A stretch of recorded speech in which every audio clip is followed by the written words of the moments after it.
Let's see how we're doing. Right.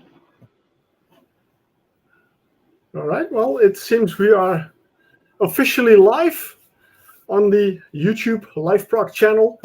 The oh, hang on, I gotta make sure that my audio doesn't interfere. Well, officially the second LiveProg live stream, LiveProg stream. I gotta find a nice catchy name for it, but that will come up.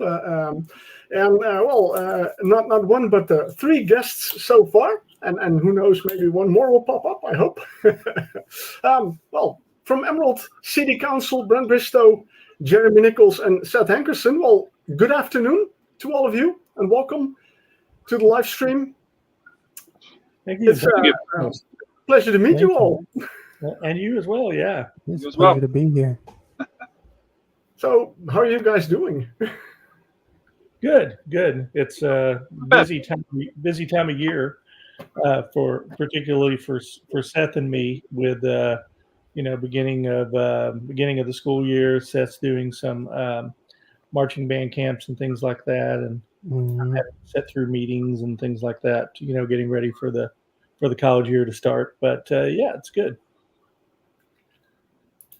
Okay, marching band things. Can you elaborate on that?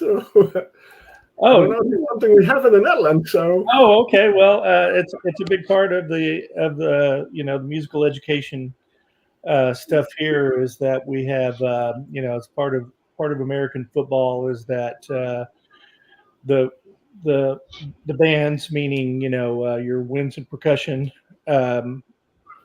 Your symphonic band, wind ensemble, whatever you want to call it. Usually this time of year, they go into marching band and put together a show that includes marching and, color guards, twirling flags and things like that. Put on a show during halftime. And then there's a big competitive aspect of it. There are actually marching band competitions and things like that. I was actually a marching band director for 9 years when I was still teaching high school. I still, judge the occasional contest and help out the high schools as they're getting ready and things like that occasionally. But so I stay a little active in it, but it's not really one of my primary job responsibilities. But Seth, one thing people don't know about Seth is not only is he an amazing guitar player, but he's also a fantastic drummer. And along with that, he has also studied marching band percussion, drumline stuff, as well as orchestral stuff, and he is currently teaching the drum line for El Dorado High School. Yeah, that's quite a lot. Yeah, I might have to step back from doing it too much this year. I did it a lot last year, just like a weekly thing where I'd come and tune up the drum line in the front ensemble, and then just 2 days out of the week. But this year I'm playing a lot more shows and a lot more places, and so I'm helping out during the summer whenever I can, but during the year I'm not doing as much with it as I was doing last year, but it's still a rewarding experience helping people learn, Okay. Yeah. Wow. That's interesting. That's something we don't have here in the Netherlands. So it's kind of I understand it's a big deal there, but quite new for us here. Very uniquely American. Yeah. Interesting to hear.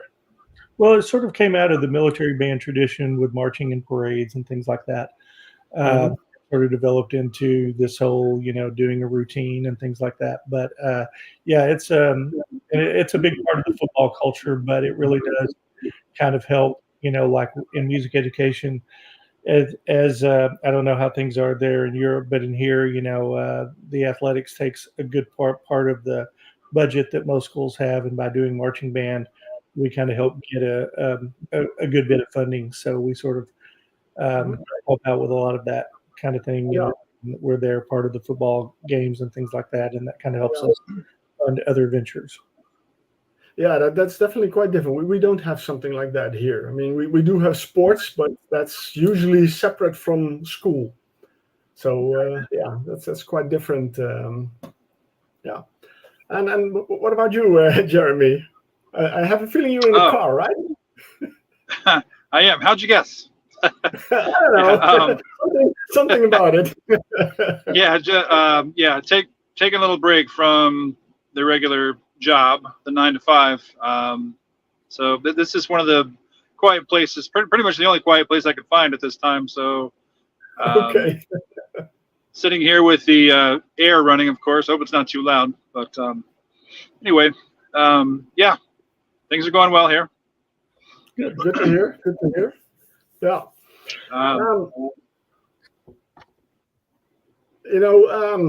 I got to say, it was Mr. Scott Lade from the Pro Corner who kind of put me on your trail because he did a video, of course, about the album Motion Carries. Mm-hmm. And one of the things that he mentioned was like, this is an example of a debut album done well. And I was like, oh, wow, I'm curious to that.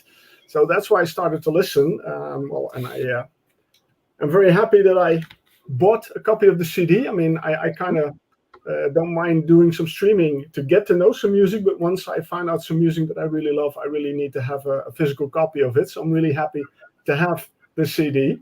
And I got to say, I've been listening to it a lot. And I decided, of course, to do my own video about the album and spread the word to the people that follow me. But what I always noticed is kind of a blessing and a curse being a reviewer, because you get an album, you get excited, you listen to it, you do the review, and then basically you're done and you move on to the next. Right. And then often albums go in the collection, and you don't have time mostly to listen to it, and it stays in there. So, at least for this live stream, I had a good reason to take out the album again and put it on again. And I was listening to it yesterday, and I was like, while I was listening, I was realizing it, like, this is really an amazing album. I'm really happy with it. So even, after the initial excitement has gone down, I still absolutely love the album. So I'm really happy with that.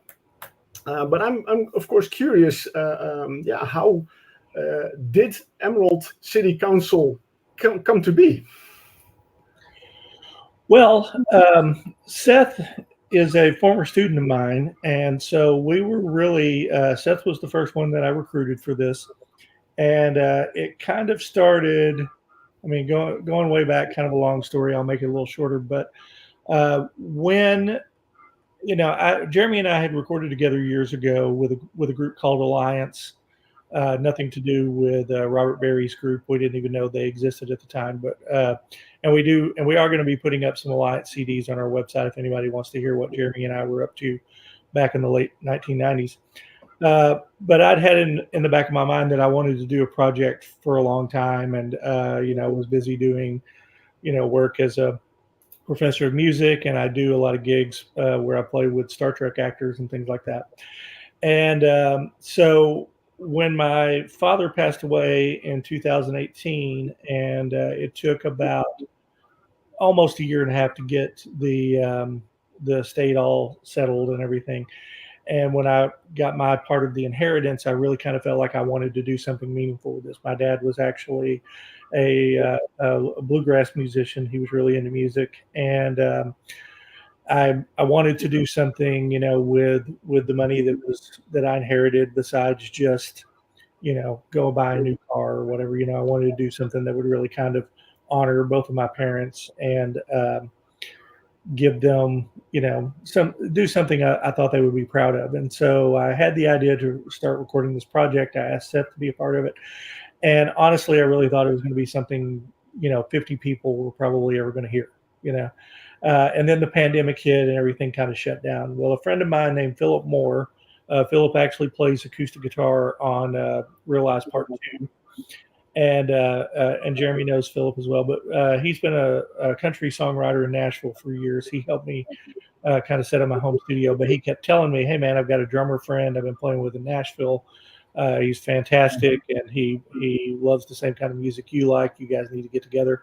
So Noah came on board, and then shortly after that, Jeremy and I reconnected, and he wanted to be a part of it. And I, of course, was happy to have him in. And so we started working on the song Noisy Talking. That was the first one that we did. And when I heard how good everything was sounding, I sort of thought, well, we really need a killer singer to really carry this. And I just heard some of the work that Jake had done with Neil Morris for the Jesus Christ the Exorcist thing that he had done. Plus, thing there was the night before that, Jake had sang "Dust in the Wind," his uncle's song. And I just was like, being a big Kerry Livgren fan, I was like, okay, Jake Livgren, I got to learn more about this guy. And so I approached Jake about being a part of it, and he thankfully he said, well, yeah, I'd be interested, kind of hear what you guys are working on. And thankfully, with Noah having a connection to Toto, with his dad having been a member of Toto, Jake was a big Toto fan, so he was kind of intrigued. And so Jake heard the rough mix of Noisy Talking with me singing the scratch vocal, and he was like, yeah, this is cool, I'd like to be a part of this. So it was Casey McPherson of Flying Colors, Alpha Rev. He was sort of helping me get things kind of up and going because I'd never produced a project long distance before. And Casey was the one, when he heard, particularly when Jake came on board and we were hearing how good his vocals were, Casey said, you guys really have some synergy going here. You guys need to form a band. Don't just record an album and then never do anything together. A lot of people do that. He said, you need to try to be an actual band and work together and collaborate a little bit more. And so the project sort of took a distinct turn at that point. And when I called everybody and said, what do you guys think about this? What do you think about us actually forming a band? Thankfully, everybody was like, yeah, we'd love to do it. Let's make it happen. And so we sort of shifted from it just being, a Brent Bristow solo project to us actually forming a band. And we actually I think we worked on this album for a full year. I think we were almost halfway done with the mixing, and we still didn't have a band name. Everyone kept asking me, "Oh, well, what's the name of the band?" Well, we don't have a name, and so Jake and I kept throwing names around of what we. Every time we would come up with something cool, we Google it. And somebody else was using it. And so finally we sort of came up with this. Jake being from Kansas, there's Wizard of Oz stuff all the way around. And we also just thought, with us having a connection to Toto in Kansas, that is sort of a subtle nod to them, with that being Wizard of Oz imagery. But at the same time, we if you know the background of that, it's kind of a cool nod to them. But at the same time, we didn't want to slap people in the face and have them think that we were just trying to cash in on that. It's more that we're proud of it, and we want to thank them for giving us all this wonderful music. But we're not trying to sell records just because of them. We're just trying to say thank you for the music and leading us where we are. Yeah. I think the nods were subtle enough. I picked up on them. I mean, I found it a lot of fun to discover these little nods and everything. So yeah. Right. Well, what I find really interesting is that you guys decided to become a band even though you are so far apart. Right. And before we went live, Jeremy, you just mentioned that you and Seth never met in person. So how was it then to be a part of a band like that? Well, it's a first for me. I've done some recording remotely for others in the past, just for some friends and colleagues, and then a little bit professionally for people who just looking for a client. Actually, I did find someone I did a couple of tracks for. I found through Philip, whom Britt was mentioning earlier. So having done a little bit of work like that, it was not such a stretch. It was like taking it to the next step. It's something that is really meaningful and fulfilling, something that we can be proud of and that I'm proud of. It just kind of felt like a natural next step, if you will, to me. Mm-hmm. So. Yeah. Well, what about you, Seth? How do you feel about this band dynamics? I feel like I'm the greenest one here. I'm the young gun, and I've done a couple recording things remote. just with what I can do, but it's really easy when everybody's so professional and everything. And I looked at it as a growing experience because I started this project in my undergrad, and even now I still look back on things that I've played and I'm like, oh man, I'm a much better player than I was back then. But even, I mean, it's just nice evidence to have of like where you were and where you have come, even. But I'm really proud of a lot of the work that we did on the album, and I just look at it as a great learning experience and growing experience and a great time working with these amazing musicians. Yeah, no, I can only agree to that. Now, one of the things that I noticed when I was doing my research for the album review was the idea, and you can probably say it better, Brent, but to use the saxophone in a non-jazz way. Mhm. And so you kind of went the progressive rock way. Right. What made you go that way? Well, so my background and my degrees, I actually have a doctorate of musical arts, and as part of my training is that I'm actually, although I do play a good bit of jazz, I've been involved in a lot of jazz groups over the years. I've taught a good bit of jazz. I've taught jazz groups and things like that. But I also primarily have really kind of made my reputation um, outside of the gigs with the Star Trek actors that I do.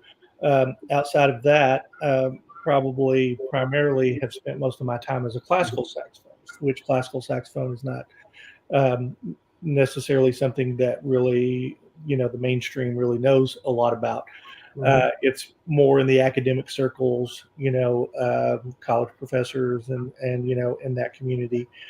And but it was something that I really, I mean, going way back, and not to get too involved in this, but when I was in, I had the opportunity to go to college as a young man at Arkansas State, the main campus of the system that I teach in now, and was offered a music scholarship to go and study music. And being young and naive, I thought, oh, this will be great. I'll learn about music and go off and become a rock star.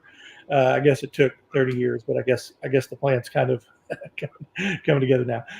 But around the time that I was a sophomore, I'd been given all of these classical saxophone pieces to work on. But my sophomore year, I heard a saxophonist by the name of Donald Sinta. Sinta was a professor of music at University of Michigan for like 40 years. Fantastic player. Still has as far as I know, the high-selling classical saxophone album of all time. And anyway, I heard him perform and just fell in love with it. Just fell in love with classical saxophone and the literature. And that's been a big part of my career up to this time, is sort of being a proponent for that. And so over the years, of course, I played a lot of rock stuff. I really kind of supported myself through grad school by playing in cover bands and things like that. And whenever I meet people and I tell them I'm a saxophonist, their immediate reaction is usually, "Oh, well, you must love jazz."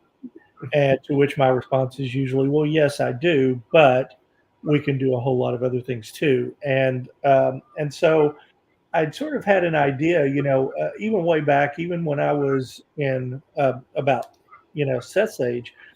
I remember listening to like people like Eddie Van Halen and Yngwie Malmsteen, all of those guitar players that were around in the 80s and early 90s that were playing all of these arpeggiated things, and I was sort of going like, well, this is like the etudes that I'm studying in college. This is it's almost kind of the same thing, and I sort of thought, why is nobody doing that? Why is nobody sort of incorporating this kind of technique into what they're doing? And so I sort of had in the back of my mind that I should, maybe one of these days somebody will do it. Well, nobody's really done it. And I recently had someone who said, "Oh, you need to check out," and I remember the name of the band, but they said, "You need to check out this song by this Norwegian metal band because they had this great sax solo, and you need to check it out. And I was kind of excited about it. And I went and listened, and it was all of this, hardcore metal stuff. And then suddenly this guy starts playing John Coltrane licks in the middle of it, which to me just did not fit at all. And I was sort of like, whoa, where did that come from? It was just it was a little jarring to me, to hear those kind of licks in that kind of environment. And to me, it just didn't fit. So when we did this, as a proponent for the instrument and the saxophone kind of being the thing that as a lot of my life and career has revolved around, I wanted to kind of show people that it is more versatile than you give it credit for. We end up playing either, like I said, Coltrane licks, or we end up playing like some sleazy thing on a movie when, some girls getting naked or something. And other than that, people don't really think of the saxophone. Those are sort of the thing, or Kenny G, smooth jazz kind of thing. And those sort of seem to be what we sort of get relegated to as saxophonists. And I wanted to just kind of show with this album that there's more to us as saxophonists than that. We are more versatile. We bring a lot more to the table, but for whatever reason, we're not always invited to the party. And so I wanted to kind of show that, Robbie Steinhardt did it with the violin, and he was a huge influence on me. And also just kind of bringing in some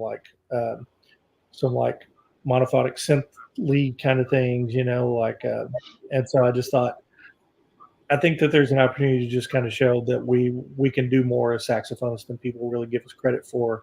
And I told Noah from the beginning that this was my plan.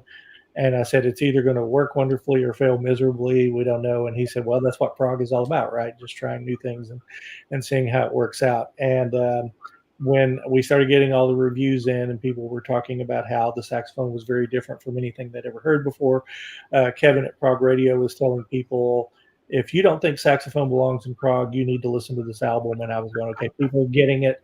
People understand what it is that we're trying to do.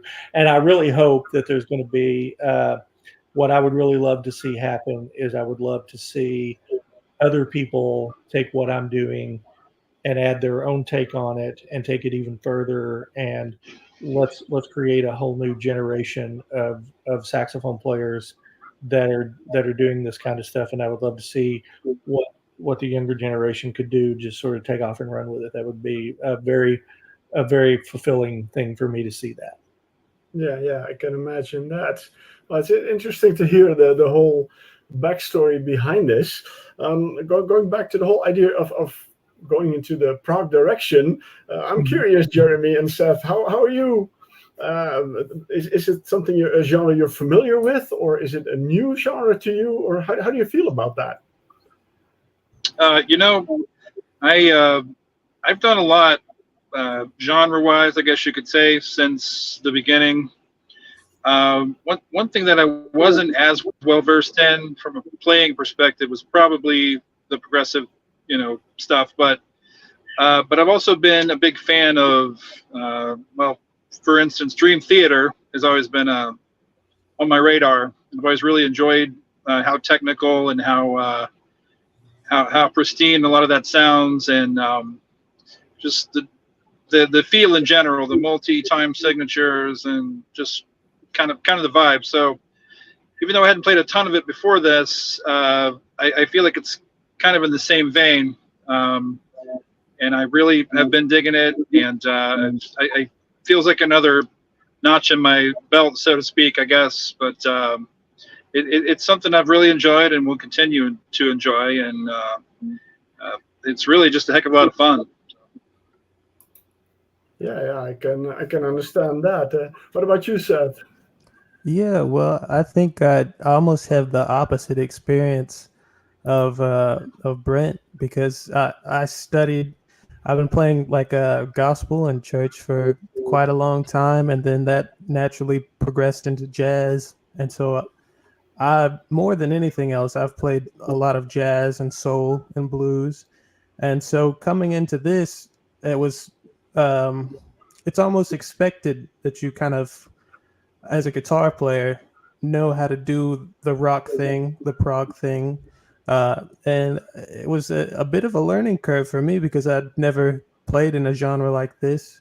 It's not something that I typically have been drawn towards, but I try to gain what I can from any experience that I come across.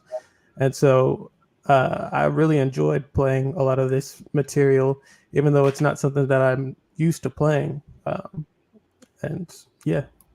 Yeah. Well, I gotta say, when I was listening to the album, it didn't sound like you were not familiar with it. So I mean, like I said in my review, and I sincerely mean that, your guitar play really stood out for me. It was like such an amazing part of the listening experience. So I really enjoyed that. So yeah, and I'm hearing that you all come from different backgrounds, which is mostly away from Prague. That makes it even more special that you guys made this album. That's makes it for me more remarkable that you guys made such an amazing album that I think everybody should have. Everybody should have a copy of this album for sure, because it is really great stuff.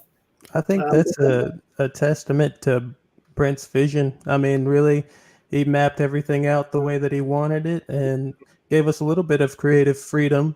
But there was always a clear vision from the start of what he wanted, what's in his head.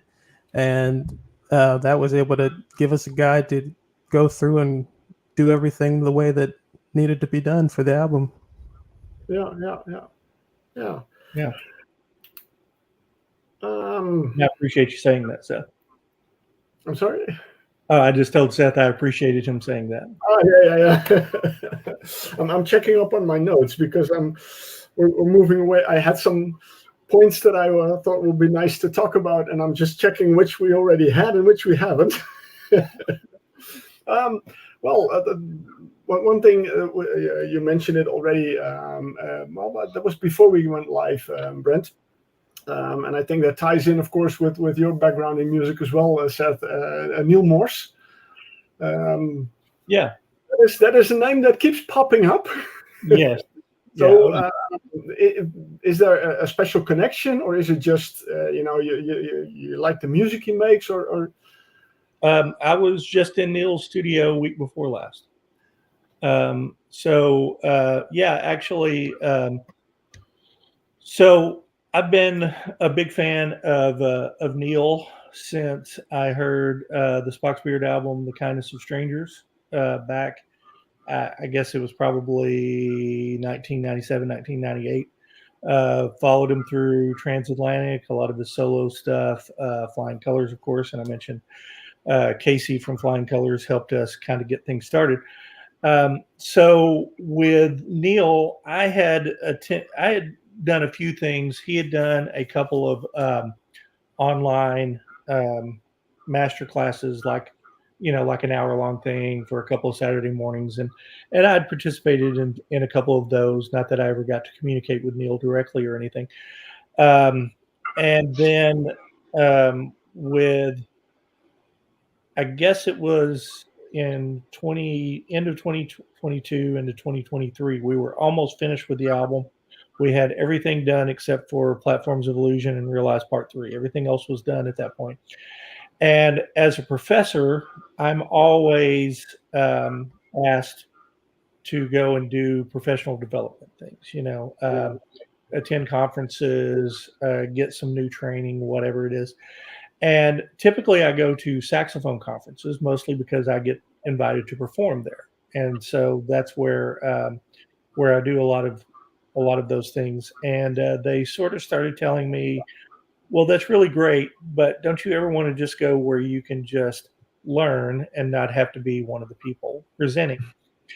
And Neil had just announced that he was doing the Radiant School thing, where you could, for a week-long sort of session in his studio, and so they were saying, well, we really want you to find something a little different than what you've done before. And so I said, well, there's this thing in Nashville where I can go and spend a week in Neil Morse's recording studio. They said, great, write it up, put in the proposal, the school paid for it, which was great. So I was like, so I get a week off work. I'm hanging out in Neil Morris's studio. Yeah, okay, I'll take that. Yeah, I'm okay with that. And so it was me and 10 other guys, and everybody was working on various projects of things. And we had an opportunity to play some stuff for Neil, and I played him. And the songs are all on our YouTube channel. Just look up Brent Bristow, Emerald Cty Council. And we have 3 reaction videos of him listening to our songs, and this was a year before the album was released, and his reaction to them. And of course, he had worked with Jake before, and so he really liked it. He really liked what we were doing. He had very positive things to say, and so we kept in touch. And he was asking, and he was trying to kind of, knowing that he already had a relationship with Jake and that he liked the music and everything, he wanted to kind of find a way to help us out. And so eventually what he did was he put it, when we were about to release the album, he put us on his Waterfall streaming app that he has and made a big announcement of it, which a lot of people discovered us for the first time because they saw that announcement. They were like, oh, this is a group. It has Jake Livgren. Neil Morris is endorsing it. Let's go and check. And so that was a huge help. That was a huge help to us. And then along with that, here recently, Paul Bilatovich, our friend who plays on Noisy Talking, who used to tour with Neil, who's now playing in Carl Palmer's band, in the ELP Legacy band, they're currently touring opening for John Anderson. And so they were coming to Nashville. Nashville's about 5.5 hours from where I live here. And so Paul invited my wife and I to come to the show. And so, and he had also invited Neil. So Neil and I were sitting next to each other at the Yes concert, geeking out. Neil's playing air keys, and we're singing along, having a great time hearing John Anderson play all the classic Yes stuff. And so anyway, he asked me how everything's going, and we haven't really talked about this yet, but Neil and I emailed about it yesterday, and he said he's cool with us. So right now he's doing this big long masterclass, how to make a progressive rock album. It's like a 30-day thing. You sign up for a subscription in and everything. Well, he was asking me how things were going with the album, and I was telling him about all the distribution things we've gone through, how we've been working to get the album out and everything. So he invited me to be a part of it, and he interviewed me to talk about my experiences of being a brand new band with a brand new album, and how do we get it out to the world. And so I'm actually one of the quote unquote special guests that's part of this thing. And so I think it starts on August 19th. We had a great time, and I grabbed these to kind of show.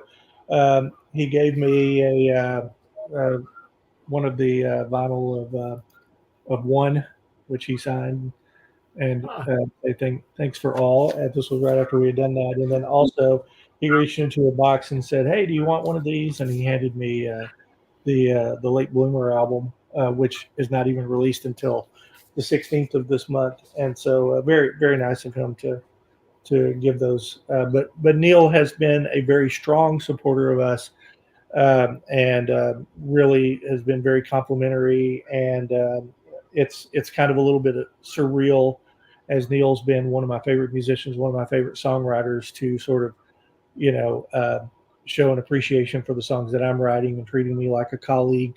It's been a really, anyone who says don't meet your heroes obviously doesn't have Neil Morris as a hero, because he's such a great guy, and we're really proud to be working with him and be associated with him. And also, one last thought on that. Right now on Prog Archive, we're very proud of course, this back in June we were number 5 and 6. Neil's new album was number 5, the number 5 rated US prog album of 2024, and we were number 6. I think we've dropped to number 10 now, but we're still on the top 10, so we're excited about that. But Jake, of course, was super excited because Jake sings on Neil's new album, sings a couple of tracks on the new one as well. So Jake was very thrilled to be on the number 5 and number 6 rated album of 2024. So we were very thrilled with that. But yeah, we can't say enough good things about Neil. He's been a super good friend, and very very helpful to us. Oh, That's nice to hear. So yeah, it's good to have someone like that, back you up and then support you and promote you, of course, which is quite nice. Um, well, that was one of the things why I wrote it down. Not just because I saw the things pop up, but also for some reason I was listening to the album and I was listening to Platforms of Illusion, and I had a certain part where it almost felt like it was Neil Moore singing. Right. I really went back. It's like, what song is this? What part is it? And so that's, I don't know. Maybe it's yeah. Well, yeah. Well, I would definitely say that Neil is a strong influence of mine in writing. As I've been listening to him, as I said, since 1998 at least. I've been listening to him very regularly. I've seen him in concert numerous times, and I think it's impossible to deny that there is a strong influence of Neil's music in what we're doing. But at the same time, I think that there have been some people who have sort of listened to us and said, "Oh, well, they're just like Neil Morris," and I'm like, "Well, I think we've got a lot more influences than that." So, did we lose Jeremy? I'm here. Here? Oh. Sorry, I have some eye trouble here. Yeah, dry eyes. Sorry. No, it's okay. It's okay. Well, one of the things I was curious about is, well, Seth already mentioned a little bit that going the progressive rock way was a learning curve for him. How was it with you, Jeremy, with the kind of music? Was it a challenge for you to play it? Oh, sure. I mean, yeah, there was there were some curveballs for sure. I mean, it's having studied music also myself. I mean, I obviously have awareness of some of these things like the multiple time signatures and the kind of off the wall keys and chord changes and all, but it's really some of it can throw you for a curve. So while definitely challenging, it's something that really just made it all the more fulfilling and fun to do. And then of course the end result, when everything was put together and came to fruition, it was quite a delight. I can say that. Yeah, it's been a great experience. Yeah. Oh, that's nice to hear. I mean, the album is out for a while now. I read a post on social media in January that you were saying that you were almost sold out of CDs and that you had to go for a second run. That was January. How are things now? Well, they've slowed down. From that, we had an initial run, but we've been staying really busy. We have continued to sell the CDs and the vinyl. I think what I'm hearing from a lot of people, I don't know how things are in the Netherlands there, but in the U.S. right now, it is extremely hot. We're in the very hot season. I mean, like particularly here in Arkansas, it's about 100 degrees or so, and I'm getting people who are saying, "Hey, I really want the vinyl, but I don't want one that's been sitting on a hot mail truck, for 2 days getting here." And so we're sort of assuming the vinyl is probably going to pick up here in a bit. We did just get some big news. We've been on Amazon Prime for a while, and we just found today that Target is now going to be carrying it. Not in stores yet. We would love that, but you can go to target.com and order the CD or the vinyl there. And also, we're now on the Record Store Day list on their website, which is I don't think it's going to be part of the of one of the Record Store Day sales, but they do feature albums on their website, and I'm being told that it's a pretty big deal to be on there. The streaming numbers continue to go up. We've been getting Scott on the Prog Corner mentions us, we get a big spike. Neil makes a video telling people to go listen to us, we get a big spike. We really have not paid much attention to the Spotify stuff. Seth is probably more familiar than I am, and everyone keeps telling me, "Oh, you can go and do these campaigns, or you can do these ads and things like that," and we've done none of that. And so I actually, around the end of June, I started looking at it and said, "Well, I just wonder where we are," and we were actually setting it around 26,000 streams just of the album, not counting the singles. And we're closing in. We're less than 100 away from 30,000 now. And from people who know more about it than me, I'm being told that we've done zero advertising to direct people to Spotify. We've done zero campaigns or anything. That shouldn't happen. It's kind of a miracle that it's happened. But people are going and discovering us, and so I'm kind of excited to see that if we do some of those things, what's that going to end up being? So yeah, we just continue to find us. I've been told from some people, that are more knowledgeable than me, that usually when a band like us comes out with a new album, you're going to hear about it for about 3 months, and then it sort of goes away and people are on to the next thing. We're now 8 months in and people are still talking about us and still streaming and listening. So, I guess we're doing something right. So we're very excited about that. Well, you should be, and it's a good thing that people are still talking about you, even when the album is released 8 months ago. So I'm very happy with that. I'm just curious, Seth. Now that the album is out for a while, and you have the vinyl, and you have a lot of good things coming in, how do you look back on the whole process? I think it was great, the whole process. It was weird because not only was it remote, but we were doing a lot of this stuff during COVID time. And so it was a strange environment to record in. But just having a physical copy of something you've done, a lot of stuff that I've done, it's only out on streaming, and having like a physical vinyl of something that I've done, I'm going to be happy regardless of what it is. But I'm so happy that it's a project like this where everything is so excellent and tight and cohesive. And yeah, I got to show my parents I'm on a physical vinyl. Look at this. This is cool. And so that's really cool. Yeah. Well, what about you, Jeremy? How do you look back on the whole process?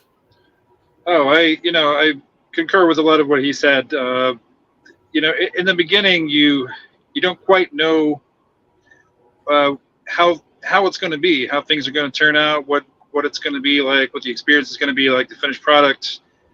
So you kind of have to, just wonder and hope for the best. And I always knew that this was going to be something unique, something special, pretty much from the get-go. And even though there were some twists and turns and some challenges, they were good ones, and not things that were really frustrating or head beaters. It was more of it was more fun than anything. It was like it's hard to explain, but at the end of the ride, it just made everything so worth it, and it's something that I would really love to do again on a subsequent project. So yeah.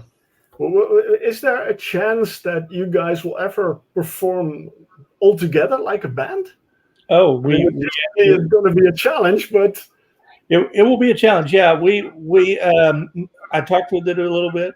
Talked a little bit about it with Neil. I was just up. You may have seen the video on our YouTube channel. Jake and I were together in Topeka, and that's definitely something that's been in the plan since we decided to make a band, that we wanted to do this. And we really tried to, if you go back and listen to the album, I think that what you're going to find is that we worked really hard to create music that we can recreate live. I think that we may need another utility person. So we hope that Brandon or Paul or someone can come in and do some of the rhythm guitar parts, and maybe add some additional keys here and there. And of course, Jake does play some guitar and keyboard and can probably do some of that. But we worked really hard to try to do this where we wouldn't need to use backup tracks or anything like that, so that everything could be pretty organic, because I wanted this music to be something that we could recreate live. And we're working on trying to do that. What we really just need to have happen is we need to just have one gig that we can do that will allow us the time to get together and rehearse a couple of days ahead of time, so that we feel comfortable going on stage and doing that. But of course, that means that people will have to take time away from their other gigs and things like that. So it has to be, financially, feasible for us to do that. And of course, I think that we're all, in order to get this kind of up and going, I think we're all willing to make a little bit of an investment and take a little bit of a loss within reason, for it to happen. So what we really just we've had several people who have approached us and said, hey, I know this guy who's a booking agent I need to connect you with. And then for whatever reason, nothing ever really followed through with that. But I think that's what we need is we need a great booking agent who understands what we're doing to help us, get this out there. And I think that once the first gig happens, then the rest will just fall into place after that. So it's just a matter of, we got this one little hurdle, and then I think we'll be heading down the hill after that. Yeah, I can imagine it's there's a lot involved in putting something like that together.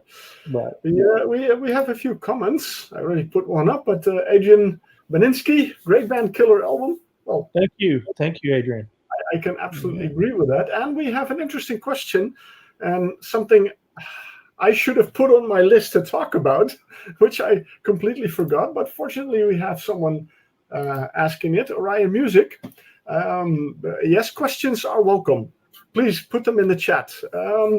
How did Thomas Eberhard came to be involved in doing the artwork? I mean, the really beautiful artwork. I really love the images. So it's a good question. How did you get him involved in it? Very simply, I went to his website, sent a message, and asked him if he was available to do it, and he emailed me back and said yes. I mean, it was a very. He asked if we had some ideas. The concept for the album originally, because we had the Emerald Cty Council thing, we knew that there was going to be some kind of imagery that included Emerald Cty Council, and we originally were thinking. The first idea that we had was that we were going to call the album Ice Thinning after the song Ice Thinning. And we were sort of envisioning, like, what if we saw like the Emerald City, or at least part of the Emerald City, encased in ice, and maybe, like there would be some people maybe that represent each one of the five of us, sort of like with pickaxes or something, trying to crack it loose or something like that. So we sort of thought about something like that, and maybe even having different colored roads to represent that we're all from different geographic locations. So that was the original idea. And then as Jake and I kept talking, and he was kind of going, well, that's cool, but I think that we can come up with something better. And he was saying, I really like those titles that really make you think, that's not just we're naming after a song title. I think there's something better. So we threw around ideas for a couple of days, and I'm a huge Rush fan. Jeremy's a huge Rush fan. And so I started thinking in terms of like, what can we do here? And one of the things that I loved about a lot of the Rush albums, like moving pictures, Power Windows, is that they have a lot of double meanings. Like the name of the album is Moving Pictures, which we think of as meaning movies, motion pictures, but it actually shows them moving actual pictures. Or Power Windows, he's standing in front of the television instead of the power windows on your car or whatever. So I started thinking, well, what if we could do something like that? And so I thought of, okay, we're Emerald Cty Council. You're at a council meeting. Someone makes a motion. You vote on it. The motion carries. And I thought, well, what if we do? And of course, the hot air balloons at the end of Wizard of Oz, the wizard leaves on the hot air balloon and everything.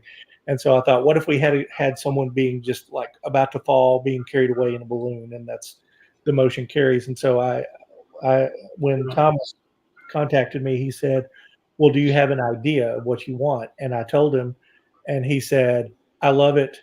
That's great. We'll work on it. And then he shot back, I will say my wife came up with the idea.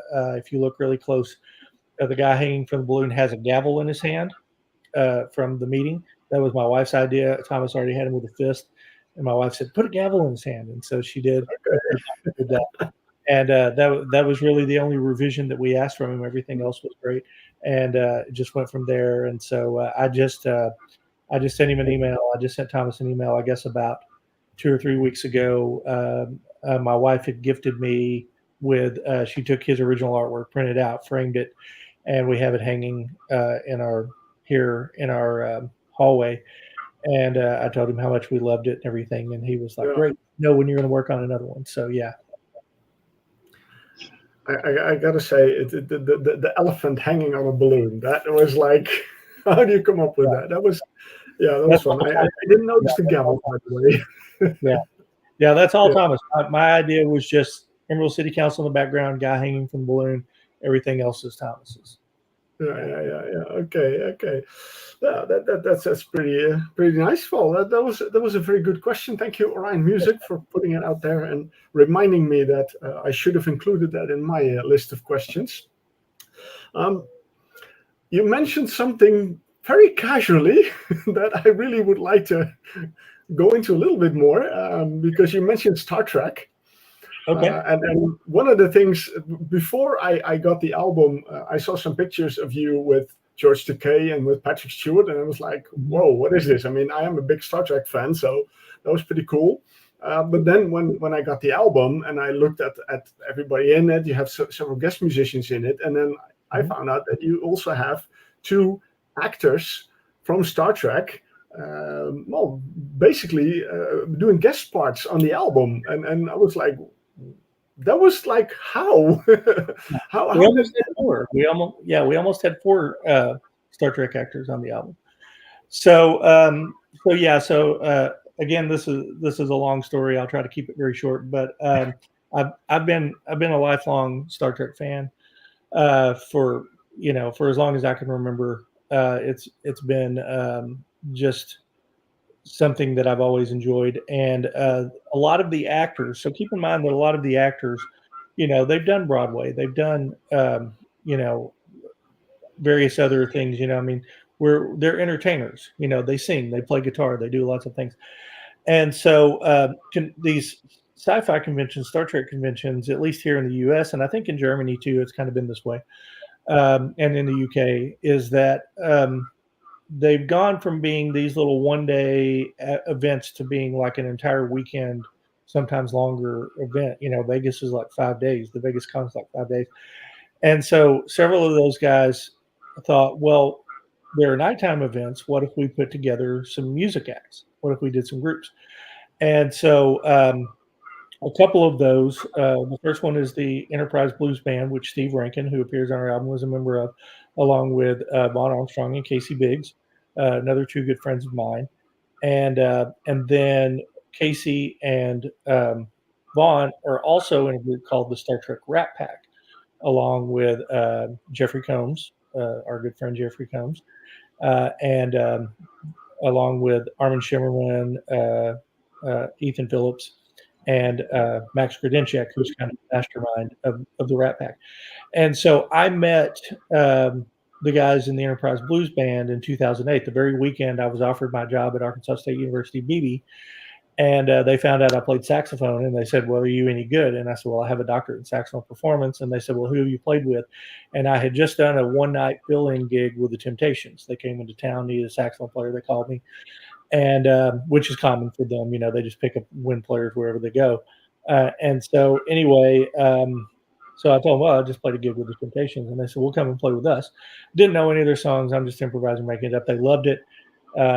And so I stayed in contact with those guys. And then through Vaughn and Casey, I ended up getting to play with the Rat Pack, and then meeting Jeff. Jeff and I really hit it off. Jeffrey Combs, that is. Jeff and I really hit it off because we're both huge Beatles fans. And so he was always, texting me going, hey, have you seen this Jimi Hendrix documentary? Have you seen this whatever? And so one of the things that I wanted to do from the very beginning was I wanted to include those guys. And I invited Vaughn and Casey to be a part of it as well. unfortunately, their schedule was such that they just couldn't make it work. Vaughn was actually, I think he was having some problems with home construction or something. And Casey was actually, when I flew to LA and we recorded Diversion 1 and Jeff did the voiceover for Realize 1. Casey was actually on a Star Trek cruise. He was actually on one of the cruise with fans, and so he couldn't be there for that. But I really wanted all four of them to kind of be a part of it. And Diversion 1, I wrote specifically to include those guys on the album. And as I've told people, what most people don't realize is that we had a very short amount of time to do it, and so I challenged myself to, knowing that they were going to be playing acoustic guitar, I challenged myself to write it. It uses only open chords on the guitar, except for one bar chord B minor, but all the rest of it are all completely. I challenged myself to say, can I write something using these chords? And that's what we got. Okay. Oh, it's a nice story to hear that. Yeah, I was really curious about that. So, yeah, it's a nice touch. I mean, it's something, of course, you obviously discover when you have the album, but I was surprised, to find them, and not just, the narration I would understand, but also that they would actually play something on it that was very nice. Yeah, Bob plays harmonica. I would have liked to have had. I actually envisioned a little harmonica at the end of Diversion 1, but unfortunately that didn't happen. Okay. Yeah. There are a lot of great songs on the album, and I'm a little bit curious, Seth, when you look at all the songs, what's your favorite song of the album? Can you pick a favorite song? For me, it's got to be that big epic, The Platforms of Illusion. I mean, you go through so many different dynamic shifts and just vibe shifts throughout that whole song that it's almost like a mini album in itself, that it contains so many different vibes, and I just love things like that. And I think that for me at least, it's a strong showcase of what I can do on the guitar. There's a lot of chord melodies that I end up playing in the middle of the song, and I also get to play a ripping solo on there. And so I had a lot of fun playing and listening back at that song in particular. Okay, well, I kind of agree with you. I mean, that is definitely an amazing song, and it's absolutely one of my favorites as well. What about you, Jeremy? What's your favorite song of the album? Not to copy Seth's answer, but ditto.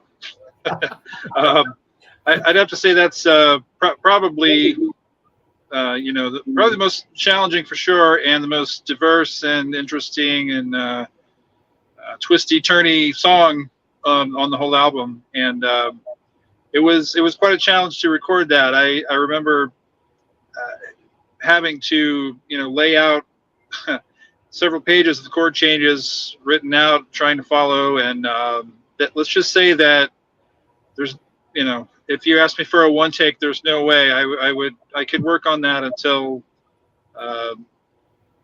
my end of life probably, and never have accomplished something like that. But it was really kind of an amazing little journey on its own.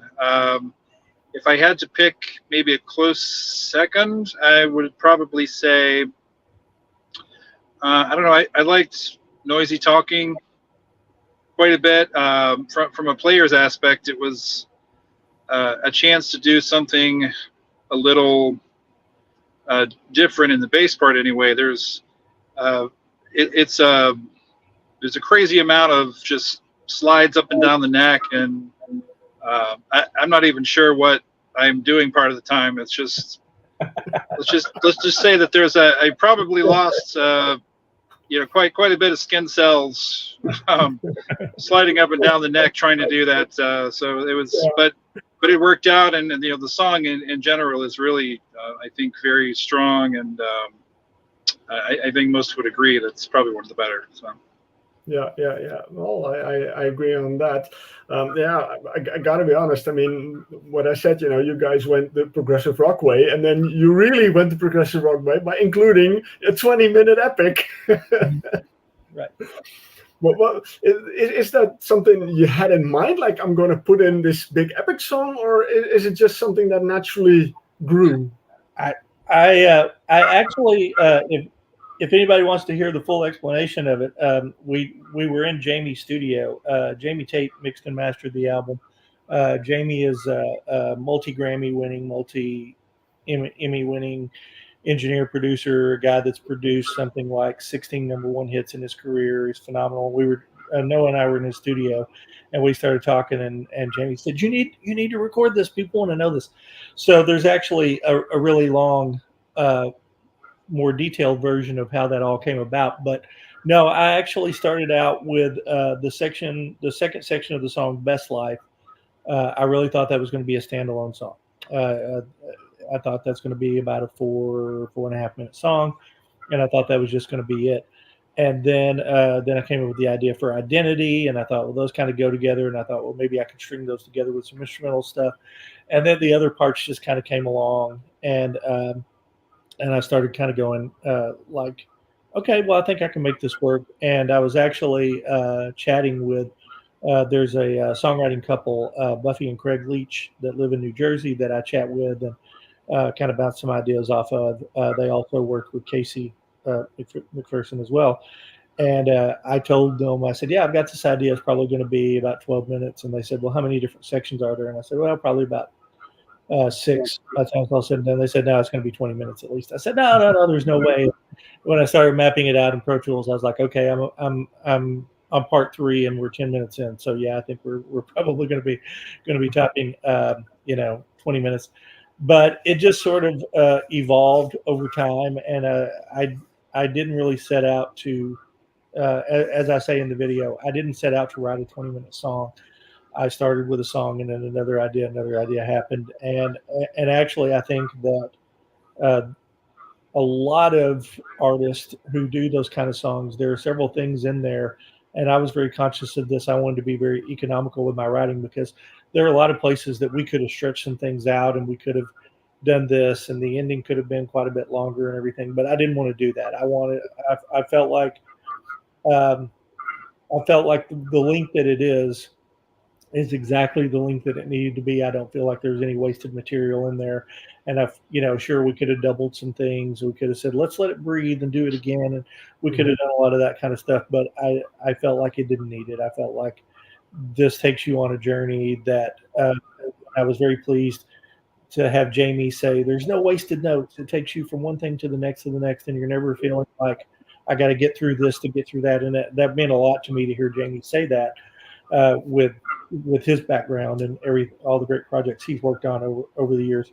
So it just sort of happened organically, and that's one of the things I'm really, really proud of. If I would have just said, hey, I'm going to write a 20-minute song without really having a plan, it probably would not have worked out nearly as well. It just kind of came together. Yeah. Okay. Yeah. Looking at the whole album altogether, is it, how you say it? I mean, is there some kind of a message that you wanted to, share through the album with the listener? I don't think that there's really overall, there's not a central theme. I don't think. If anything, it's just, these are the random thoughts that run through Brent Bristow's mind. I think that's kind of it. I think that Realize Part 1, 2, and 3. People don't really look at that as an epic, but it's a 16-minute epic. It's just because I chose to split it up. I wanted to bookend the album as opposed to just have them together. And I sort of felt like I don't mean for it to come off as being preachy, because a lot of the stuff that I said in there, I'm kind of saying to myself as well, is that I think that whatever it is that you want to achieve in your life, whether it's, go to college, have a certain career or write a book, develop a video game, or record a prog album or whatever. There are a million reasons to do it, but you can also give yourself a million reasons not to do it. And as a college professor, and Seth will know probably several names come to mind of people he was in school with, but I see this all the time of students showing up as college freshmen being so excited and having all these goals and everything, and it gets a little bit hard and they just stop and they drop out, they quit doing anything, they start blowing off stuff because it just got a little bit hard. And that's something that I see all the time. And I just felt like that was something that I need to see, and that's kind of what Realize is about. Platforms is obviously about social media, ice thinning. Of course, I've talked about how that's about as close to politics as I really want to get, is to say that we've got so many people. You got the left saying so many bad things about the right wing, and the right wing saying so many things about the left wing. Most of us are in the middle, kind of going, can't you guys start talking to each other and think about, find some common ground instead of just, nobody has a political platform anymore other than just to say we're not them, and that's getting a little old to a lot of people. And that's kind of what I wanted to say, was that if we don't start finding some common ground. So I think each one of those, Mortal Game, of course, was written about the death of my parents, and so each one of the songs sort of tells a different story, and I think that they're what I'm most proud of, though, is just not necessarily lyrically, but the flow of the music. I think from the beginning to the end, I think that and Jamie did have some input in the track listing, but I really love musically the journey that it takes you on all the way through, from Realize 1 to Realize 3, and all the different styles and different things that happen through that, all the different time signatures, all the different harmonic structures. I wanted to just give people who wanted an hour of just losing themselves in music an opportunity to do that. And from the feedback I've been getting, I guess we pulled that off. Yeah. Okay. Oh, that's nice to hear a little bit of the backgrounds of how the album was put together. A very big question is, of course, will there be another Emerald Cty Council album in the future? Well, we absolutely hope so. I think Melodic Revolution is expecting another one. I've actually probably have. I don't have every song fully finished, which is pretty normal for me to just have. But I think that I have ideas. I have about 5 of the songs for the next album already started. Jake and I are also kind of working on co-writing some stuff. Jake didn't write anything on the last album, but he is a great songwriter. And I would love for Seth and Jeremy and Noah to at least come in with some ideas and say, hey, I've got this lick. Can we use it for anything? I've got this riff. What if we did this kind of group? And let's talk about it and see if we can turn it into anything. As I said, the album kind of started as a Brent Bristow project, and then it turned into Emerald Cty Council. But now that we're a band, I would like to see if someone has some ideas. Let's talk about it. I think that's an important thing. But I think based upon the material that I have so far in mind, it might be just a little heavier than what we did on this. Not drastically so, not enough that we're going to lose any fans or anything. But I think there will be a few songs that'll have a little bit more of an edge than we had on this one. But at the same time, I think I want to expand some of the sounds of what we've had and try to do some different things. And I do think that particularly bringing Jake into the songwriting mix on a few songs is going to help kind of broaden what we're doing as well, since he has very different influences than I do, some very different influences than I do. I think that I think Jake and I really complement each other, and that was one of the things that Casey said to me early on, was that, and I've said this in numerous things, but Casey said to me, well, you approach things very academically, and Jake approaches things very viscerally. And when you guys both feel like it's good, then it's going to be really good. And that has been the case with in Running Ideas by Jake. when we're both going, yeah, everybody else is too, and so I think we have a good kind of partnership going there. So I'm looking forward to seeing what we come up with writing wise. But yes, well, I'm hoping that to start doing some tracking early in 2025 to potentially, how these things go, but potentially keep your fingers crossed to have a new album in 2026. Okay. Or 2027 or whatever. But that's the goal we're sort of shooting for. Yeah. These words back and haunt me when it's not done. Yeah. That's what we're hoping. Yeah, Seth, with the experience you have from kind of a new learning curve to play this material, how does a new album sound to you? And especially when you hear that might be a little bit heavier, how do you feel about that? I think it sounds great. Even fairly recently, I've tried to do this mental thing in my head. It's just for me. I call it Shred Summer, where I just go through and try to shred as much as I can on guitar. So heavier stuff is more of a lane that I've had access to, especially this past summer. So I'm excited to maybe be able to flex some of that stuff. And I've always been drawn to heavier sound, so I'm excited about that. Yeah. How about you, Jeremy? Oh yeah. Second album, let's do it at some point. Yes. I'm with him. I kind of I think I embrace the idea of some heavier things. It's an area where I probably have the least experience in. Mm-hmm. It's not to say none, but it's definitely something that I would look forward to, and I don't know, it just sounds like a lot of fun to me. So yeah.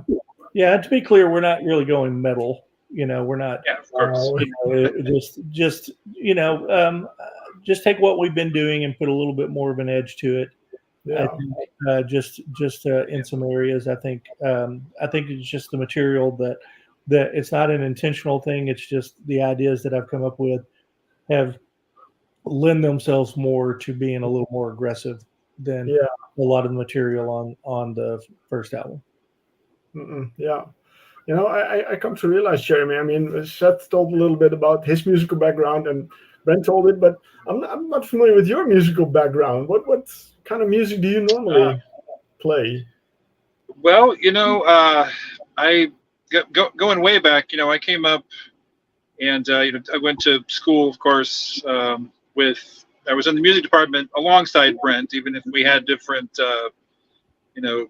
centers, if you will, different courses of study, but we were in the program together. I was an education major at the time, music ed, and I actually played trombone was my main instrument, you could say, my study instrument, and but I played bass in virtually every ensemble that came up. I would try to grab it. But so I got a lot of experience there playing many different styles, and I was always out on the weekends playing in bar bands. That's basically how I made most of the money, any money I made in not high school, but college. So drawing on all of that, I've had a fairly varied experience beyond that up to this point, and I'm actually I'm a regular in a band here around Cincinnati. We do have an originals kind of an alternative rock, a little bit of pop maybe kind of influence, doing some originals there. And I'm also, in addition to that, I have been playing the last couple of years on and off as a sub with a very talented young lady who's a guitarist, producer, engineer, who has a lot of followers. And anyway, I've been doing a lot of work with her on and off as an alternate. So that's kind of where I have been lately, and it's really been quite fulfilling. So. Yeah. Okay. Yeah, that's quite a different. It's all different backgrounds in music, which is interesting. It's nice, like I said, to see it all come together. And yeah, I got to be honest, I'm looking forward to a new album. Definitely. I mean, I'm still enjoying this one, but yeah, I would really love to see more or hear more music from you guys. So yeah, well, of course, we'll have to wait and see what the future brings. Right. Well, I would like to thank you for your time. It was a lot of fun. Well, thank you. Hearing your stories and Absolutely. getting to know you guys. Thanks for having us. Yeah, thanks a lot. Appreciate it. Yeah, and well, thank you for the viewers who watched it live. And if you're not watching it live and you're watching the rerun, so to say, then I hope you enjoyed this chat. Well, the second LiveProg live stream. I thought it was a lot of fun. I mean, the last one I did with one musician, and this time with three. So it's a new experience, but yeah, I enjoyed it very much. And once again, thank you for your time, and well, good luck with the future endeavors. Well, thank you, and thank you for Thanks so much. supporting our music and everything. Yeah. Yes, very much so. It was my pleasure, absolutely. All right, well then, I'm going to say goodbye to all the viewers, and till next time. All right. Thank you. All right. Take care. Bye.